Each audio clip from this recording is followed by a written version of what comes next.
at the University of Kent, we have a respiratory clinic. The respiratory clinic offers support for athletes that report breathing problems, and sometimes those breathing problems either stop them performing at their highest level, stop them completing high intensity training sessions.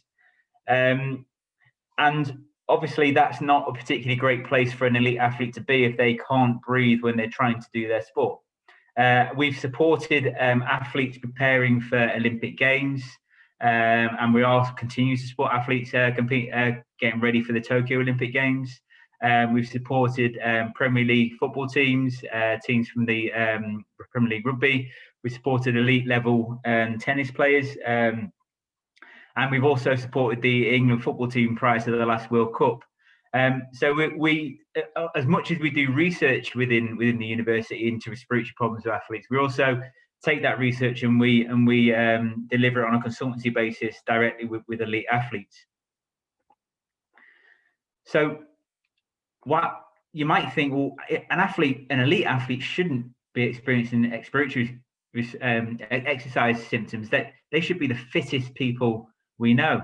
But respiratory symptoms are the most common type of symptoms reported by elite athletes. And the types of symptoms they might report are things like wheezing, coughing, tight chest, difficulty in breathing.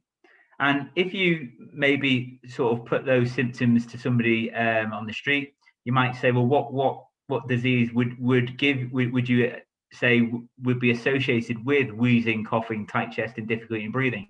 And a large number of people might say, well, that sounds like it's an asthmatic problem. But what we know about these symptoms are they're non-specific. So what that means is that even though an individual might be coughing or wheezing, that doesn't necessarily mean they have asthma. There are many issues and diseases that cause these symptoms. So to simply label somebody that when they're exercising they're experiencing a wheeze or a cough, so that must mean they've got asthma, is quite a lazy sort of statement. And we know from research that we've conducted and others have conducted around the world that if we use symptoms alone to diagnose asthma in athletes, we get it wrong 50% of the time. And so the phrase we sort of use that if we use symptoms alone to diagnose asthma in athletes, we may as well flip a coin to decide whether the individual has asthma or not. So what could be the other causes of the respiratory symptoms? This isn't limited to this, but these are some of the main causes. It could be a cardiovascular disorder. It could be a physical limitation. It could be the athlete's returning from injury and they're still trying to get their fitness up. Or it could be, if you think about in a recreational world, maybe someone who's coming from a sedentary point of view, trying to get into a fitter state. It might be to do with the weight that they're carrying. The symptoms could be because of asthma or a exercise-specific form of asthma called exercise-induced bronchoconstriction, or the symptoms could be caused by a dysfunctional breathing, which could be an inappropriate breathing pattern, could be to do with upper airway obstruction in the larynx, or it could be some form of anxiety or hyperventilation syndrome. So these are sort of the considerations that if an athlete was to present to myself at our respiratory clinic, that I'd need to sort of think through.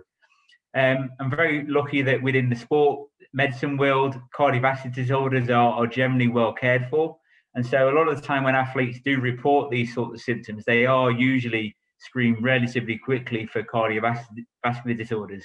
And they're either ruled out or ruled in relatively quickly. So usually by the time we see an athlete, the cardiovascular disorder has either been picked up or has been dismissed. And then we think about physical limitation. Usually with well-trained athletes, the physical limitation isn't usually so much of a consideration. So really what we're focusing on really is these last two, the asthma and the dysfunctional breathing. Maybe we know more about the asthma and the exercise-induced bronchoconstriction and less about the dysfunctional breathing.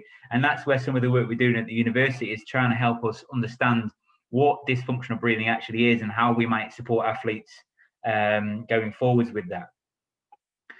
So a lot of our work is really crucial because we see these sort of things all the time when maybe athletes get caught up in whether using asthma therapy is a form of cheating. And you may be aware of people like Bradley Wiggins or Chris Froome, who have been dragged through the press for their use of asthma therapy to support their asthma.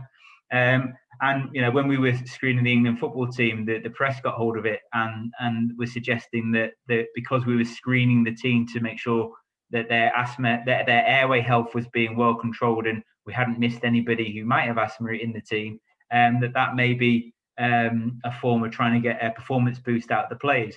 Whereas actually, in reality, all it is and all it was providing best care for the athletes, making sure that their respiratory health was being well looked after prior to going to compete at a high level event like the World Cup.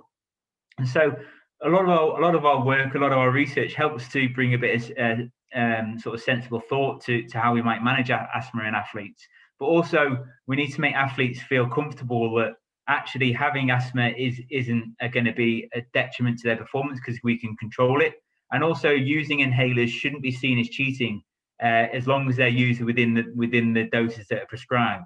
And we need that education to come through, because these headlines obviously aren't particularly helpful in terms of ensuring athletes maybe who do have asthma will use their inhalers. We don't want them to not use their inhalers, because then they obviously risk their health. And so a lot of the work I'm going to talk through now is basically just how we might go through that process of supporting athletes, managing any airway problems that they have appropriately, and talking through how we might work through working with dysfunctional breathing that might be not so well understood. So one of the reasons why asthma is an issue within athletes is because when we look at the data that some of the early work that I did in this area discovered, was that elite GB athletes that go to the Olympic Games, the prevalence in their teams, 21% of people of elite athletes have an asthmatic condition, whereas 9% of the UK population have an asthmatic related condition. So therefore, elite athletes are more likely to experience an asthma related condition than somebody who isn't an elite athlete. And so we need to start thinking about, why is that? Is that because they are pushing their bodies to the limits and therefore breathing more air, so they're more exposed to asthmogenic triggers? Is it because they're working harder, and so therefore they're more likely to report respiratory symptoms, and so therefore the doctor might present to their doctor? We need to understand why that is. And first of all, we need to understand what asthma is essentially, and sometimes this is misunderstood, because sometimes people think if you can't breathe, that's asthma, and that isn't always the case. So when we think about asthma, we've got to think about it's a sort of an airway issue that really impacts what we call collapsible airways. So these are the airways in the lung that aren't lined with cartilage, and they're basically the caliber of the airways maintained by smooth muscles surrounding the airway. And you can see in this bronchiole of an individual who hasn't got asthma that the smooth muscle around the airway is nice and relaxed. The lining of the airway walls are relatively uninflamed, and so therefore the gap that the air can pass through is relatively open.